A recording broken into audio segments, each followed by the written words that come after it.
Hi, I'm Dr. Dan Ratner. Today I am joined by Bob Evans, a psychologist who trained directly with Dr. Arlene Feinblatt, Dr. Sarno, and Eric Sherman, and he has helped a huge number of people recover from mind-body symptoms over the years. If you haven't already, click subscribe, ring the bell for notifications, hit like if you like what you're hearing, and put your comments below, and we'll get back to you personally. And finally, you can reserve your place in one of my seminars or purchase any of my mind-body guides, also known as the PDFs, at www.crushingdoubt.org. Now, without further ado, here's my conversation with Bob Evans. Bob, I really want to thank you for joining me. There's multiple reasons for thanking you, but included in this is that I'm really wanting to go through the entire mind-body community as much as I can and collect the people that have been talked so highly of. And a lot of people talk very highly of you and your work. You may not know, but I hear through the grapevine. So thank you so much for joining me. My pleasure. So Bob, let's start where I usually start, which is kind of on the personal story, if you have one, of mind-body experience. How did you come to understand about these issues? Was there anything personal in it for you, or did you stumble upon it professionally? I was doing my PhD. I've always been interested in Eastern philosophy, yoga, meditation, way back in early college. So that was the roots of my exposure to what I would call mind, body, spirit kind of work. At the same time, like many people, I had my share of trauma, craziness growing up. So I became one of the wounded healers. Mm-hmm. So that's what attracted me to the field. When it came time in my doctorate to do an internship, I knew then I wanted something different than the traditional psychology internship. I knew nothing about Dr. Sarno and nothing about the pain program there. I knew of Rusk only because my grandfather, years earlier, had a stroke, and that's where he went. And I remember it was a fabulous place, fabulous treatment. So I looked into it and I got in, and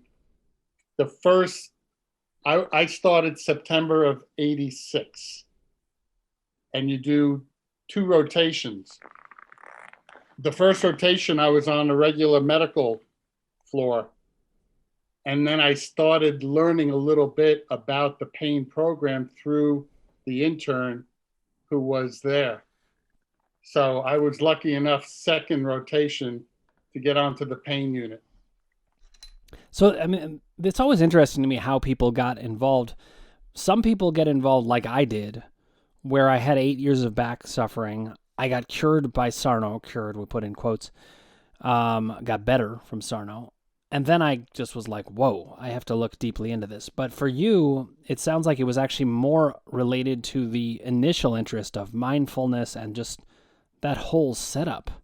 What spoke to you about that in the first place? I'm a little facetious when I say what's the mind-body connection. It's the neck. Of course, it's all connected. That's great.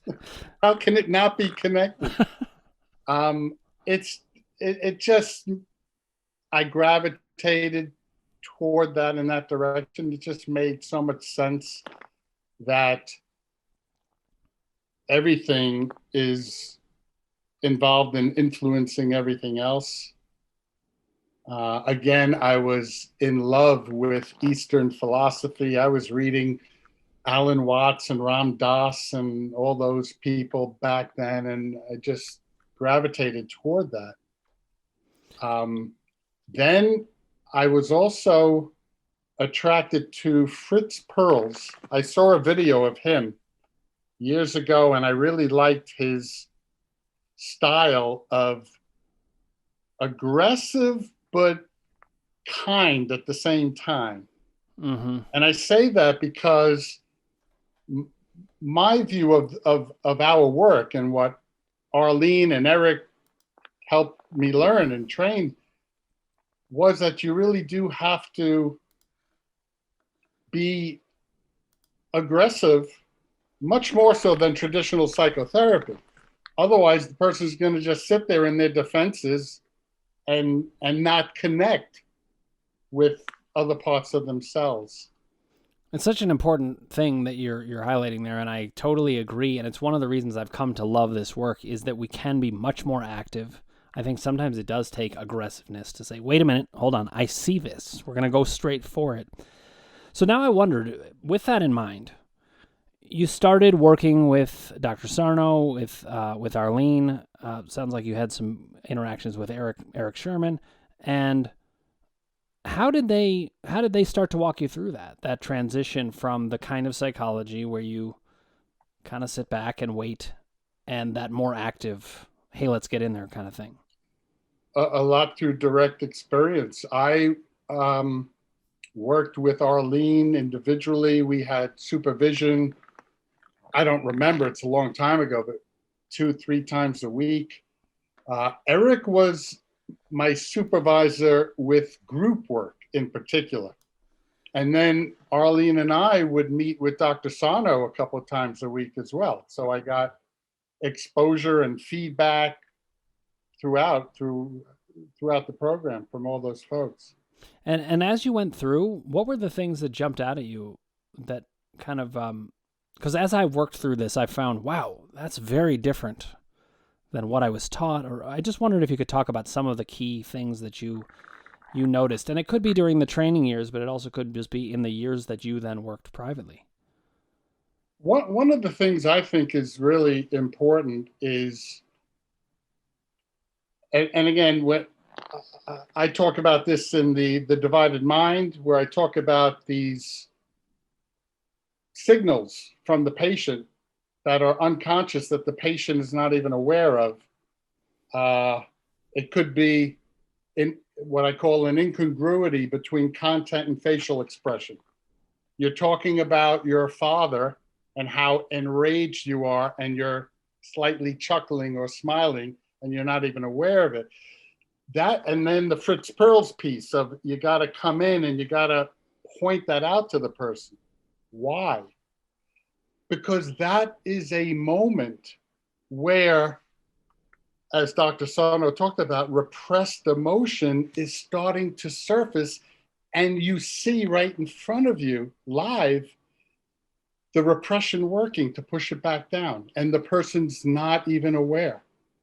So that to me is very exciting when you could point that out.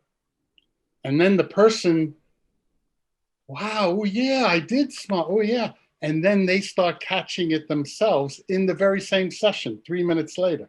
Oh, wow, I chuckled, didn't I, just then? That opens it up to start to look at and to feel the feelings that we all learned, or many of us learned, are not okay to feel, let alone express. So that part to me was just very exciting. It's alive. It's helpful to the person in the moment. And it starts to relieve the stress and the tension. And you're capturing something very important about it, which is it's an opportunity. If we miss that opportunity, it's. I mean, look, it'll come back again. These opportunities happen over and over again. But at some point, we have to capitalize on that opportunity and say, let's talk about this. And I did want to share with you part of my story. When I was reading The Divided Mind, and it may have even been the chapter that you wrote, I don't remember. Apologize that I can't remember at this point, but I had always smiled incongruously, especially when something was really bad. And it used to really I was aware of it. I was aware of the incongruity, but I just was very critical of myself about it. And when I read about it in The Divided Mind, it was very freeing to recognize there's a whole population of people that does this. It was normalizing to me. And then it allowed me the chance to look at it in the way you're talking about. And that's I think something important we can say here is that sometimes we're afraid that the other person would maybe be offended by the observation. But if we're true collaborators, we're not criticizing in that observation. We're just saying, hey, look at this. Absolutely. Let's look at it without judgment and with self-compassion. And what we're starting to do in terms of mind, body, spirit is help develop what we call the observing ego. I'm not crazy about the word ego in there, but the true self, actually, right, that can observe these thoughts, these previously repressed thoughts, feelings, etc., from a new perspective of, oh, wow, look at that. Isn't that interesting? Wow. Let me look further as to what's going on in that moment that I needed to do that, and I wasn't even aware. So, yeah. Did you have a lot of meetings with Dr. Sarno, with Arlene? I know you had met with Eric. You and I are both former supervisees of Eric, so we share that bond. Yeah, I spent some time talking to him about some things as he kind of showed me the ropes as I got used to things. But did you have a lot of meetings with people where you were kind of in the mix as people were talking about how to think about these things? I don't know how early you came into the picture. I was there September 86 to August 87. That 1 year was my internship. Okay, and then you go ahead. And again, I met with Arlene, I don't know, 3-4 times a week, 5 times a week. Very intense one-on-one supervision. She would go over how I'm doing with my caseload, all this stuff, and always wonderful feedback and sharp. She is so sharp. Right. Well, I know because I got to interview her twice, and just not only was I blown away by her, but everybody's been blown away by her, and it's not surprising. Yeah, I mean, there were times where she would point out some of my own, what we would call countertransference stuff, and I would go, because she saw it and I didn't. But it was always very helpful. And then I think twice a week, Arlene and I met with Dr. Sarno to go over my patients. So he would jump in, and the three of us would, it was very collegial too. It's very comfortable and warm and wonderful. Mm-hmm. So go ahead. I wanted to, all this talk about Dr. Sarno, he had a tough time with traditional medicine, who was always poo-pooing him. There were people who poo-pooed him at NYU, and privately they were his patient.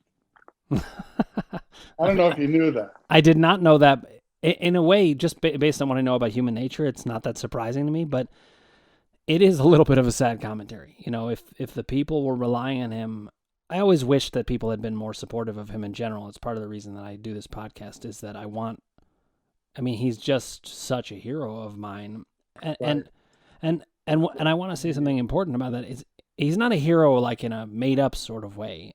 He's a hero because of what he did as a human being. He just was like, I'm gonna observe this. And Arlene's the same way. Eric helped me out tremendously, and I know you've helped out a ton of people. And there's a heroism in just being unflinching, in being able to see what is out there. And I think Dr. Sarno brought that, Arlene brought it, and it sounds like it was very fitting with you as well. How did it fit in though with Eastern philosophy? Because I know that was such a big part of how you saw things. Well, again, everything is connected. Mind, body, spirit. It's all one energy. So I think that was my main experience from Eastern philosophy that made sense in terms of mind, body. I always use the word spirit too, not in a religious way, but more in terms of an energy. Spirit is, to me, more energy that, in the universe, we're all connected. Mm-hmm. The other thing that's exciting to me now is that when I was at Rusk, I didn't know, there weren't many people doing that kind of work. And again, 1986, I think it was 15 years later that I got a call from, I think, John Strax in Chicago. And all of a sudden there was a lot of people who were interested in the work, but for years this is just what we did, and no one else doing it. Well, it's funny you say that, because when I talked to Eric about this, and I was trying to get kind of the lay of the land of who's in the mind-body community, and he gave me some names. John Strax was one of them. I love John. He's just a great guy. But he gave me the lay of the land, and it was basically like mostly L.A. And New York. those two poles. You were mentioned in New Jersey. John Strax was mentioned in Chicago. A few other people mentioned here and there, and that was it. And I am curious. It seems to me that the field is much more burgeoning now. And I just feels like to me too. Yeah, I wondered, is there something you attribute that to? How do you see that? One thing that I do see that is also very exciting to me is we're reaching a threshold whereby you look at people like Joe Dispenza. He's a physicist. Bruce Lipton, he's a cellular biologist.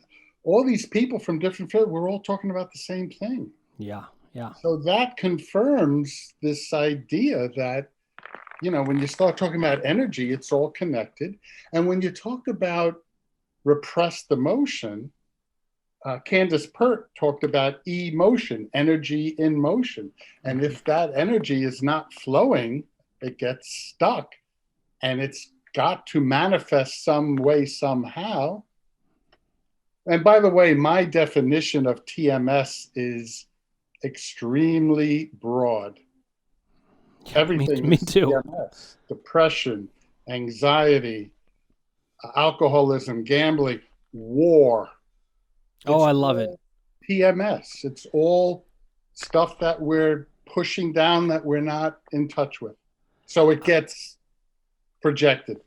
I love that you said it, though. I love not only that you said that, but specifically what you said, because I really do think so much of the problems of the world do come from the fact that we have trouble facing what's actually upsetting to us, and we instead want to see it from outside. I totally agree. Wars come from that, and it would be great if we could stop it. So I think the other thing that I really agree with you about, and I am so excited about, is just what you said. We have all of these different fields starting to see the same thing. And I think convergent evidence is so important. The more it comes together, the more we can be like, yes, see, it's not. Otherwise, I feel like, especially as a psychologist, I feel like I wouldn't want to be floating on an island being like, oh, I think these things. We could, as psychologists, we could easily be dismissed as, very flighty, woo-woo kind of stuff. But because we had Dr. Sarno, and because we now have people like Bruce Lipton, and all these other people weighing in, and the research of Howard Schubiner, and all these other people, we're starting to see it really fits across the board. And Candace Pert was very important to me, actually. I needed to know what is happening in the body. She described it better for me than anyone else. Did you read Molecules of Motion? I don't know if you did. I did. And, she was in the original movie, right? What the Bleep Do We Know? Mm-hmm. With Joe Dispenza. Right. Yeah. So I think the fact that we now understand so many different elements of it really, really helps. And I think you're right. That's one of the reasons it's starting to spread more. I also think the internet is probably helping with it too. There's just more connectivity, more information is spreading. But I do have a question about that. Do you ever worry about where the field is going in a certain way, that it's moving too fast and there's all these different parts and people think different things and there's so many things being said? I sometimes worry about it even in relation to myself, because it's like I have ideas, but I want to make sure that whatever I'm spreading is really rooted in solid stuff. And maybe I'm not perfect, but I think we do have to be a little careful about what's being said. There's a lot being said. So do you ever have concerns about the wide variety of things that are being said, or do you more feel like it'll all come together? I don't know if it will all come together, but I don't worry about that sort of thing. Yeah. Well, that's good. You'll have to teach me that trick. No, I will say this. Mostly, I'm very optimistic about it. And I think we're putting our heads together in a nice way.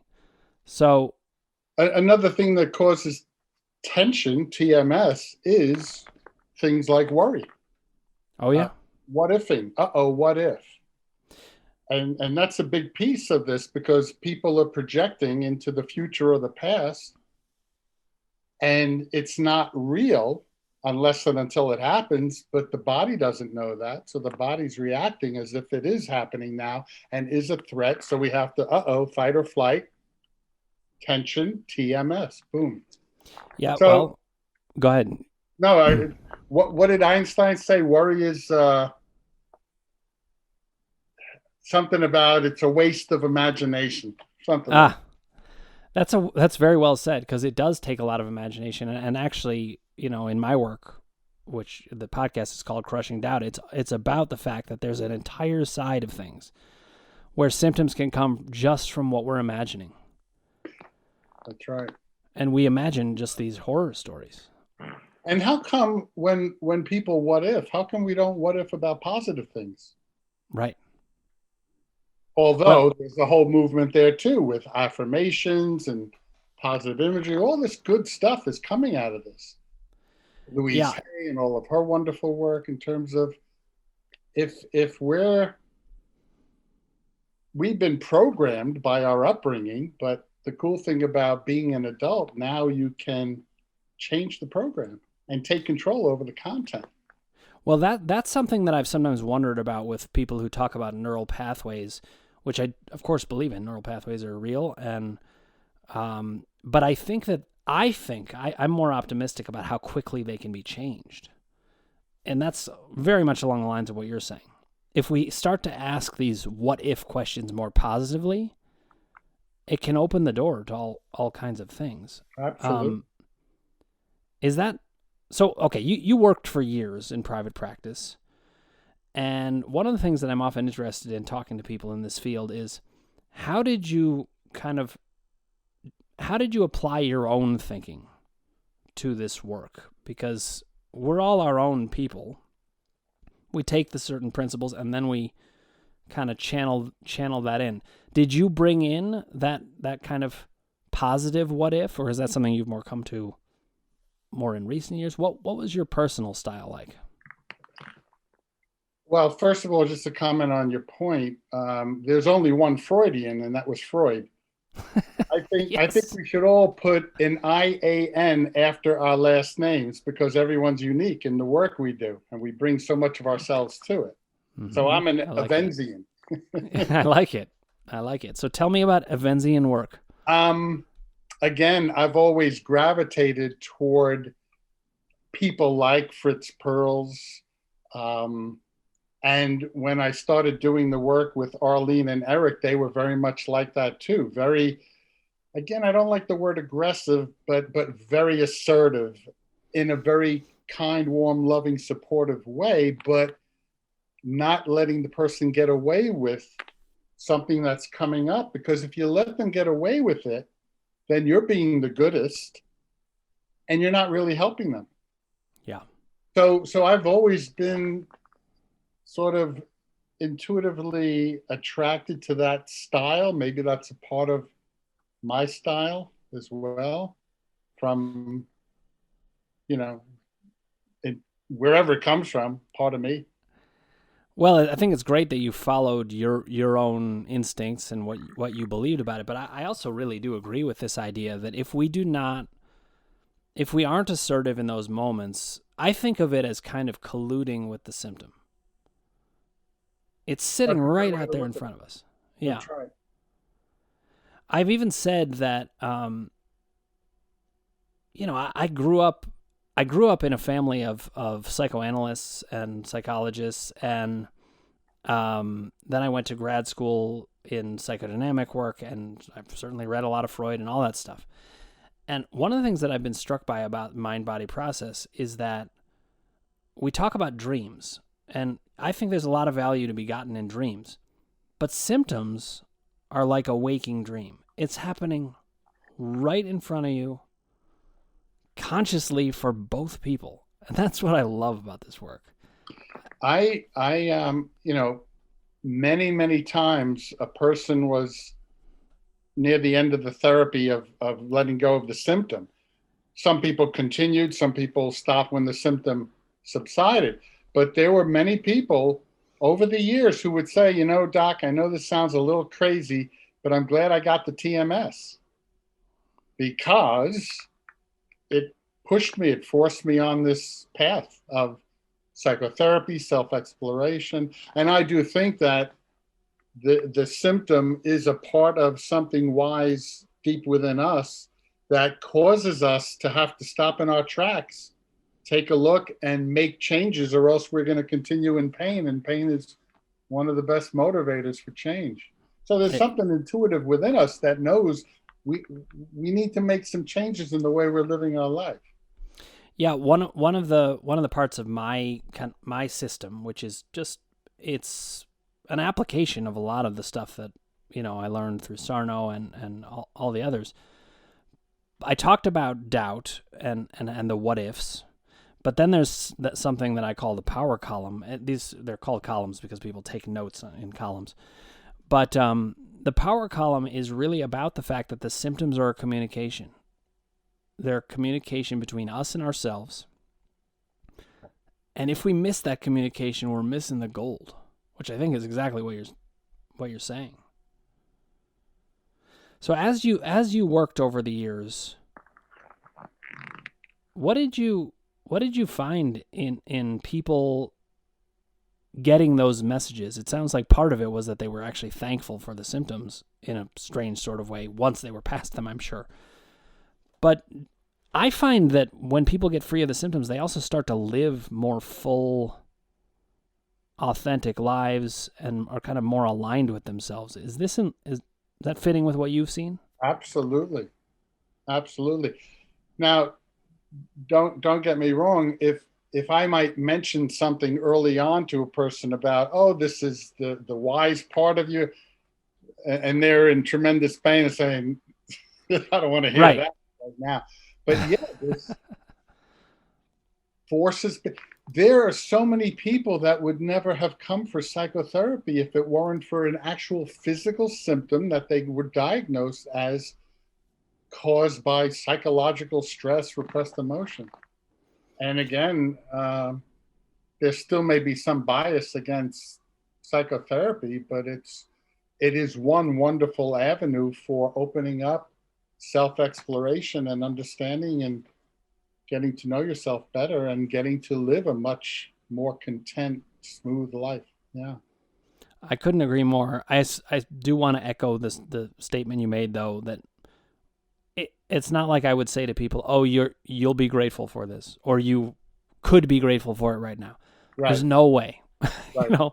But when it comes from them near the end, it's very true. Very genuine. And very genuine from them. So, Bob, I know that you, in your time working, this is interesting because when we talked before, there are certain things that stand out from any conversation, but one of the things that stood out to me is that you apparently used to work tremendous amounts of hours. And I was thinking, how did you do that? And you must have had so much energy and excitement for it. I'm just curious if you could talk about that before we wrap up. I did. I was in a zone and I loved it. I loved the work. I still do, but as I mentioned, I'm 67 and I don't have the energy I used to have 30 years ago. So right now I'm trying to keep it under 30 hours a week, and I got Thursday afternoons and Friday off. So I'm loving my life and the way it's set up. But yeah, back then I worked many hours, and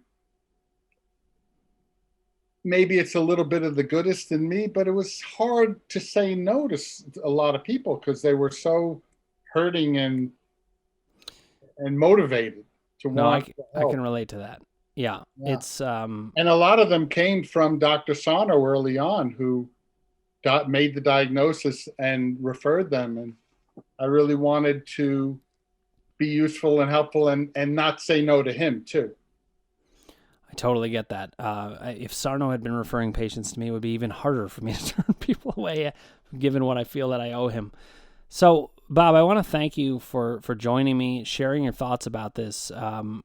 It's not surprising to me that we see eye to eye on a lot of things, but I feel like you're another nice piece of the puzzle in terms of understanding where does this all come from? How do we think about things? And you said some really important stuff that I think my audience will really appreciate.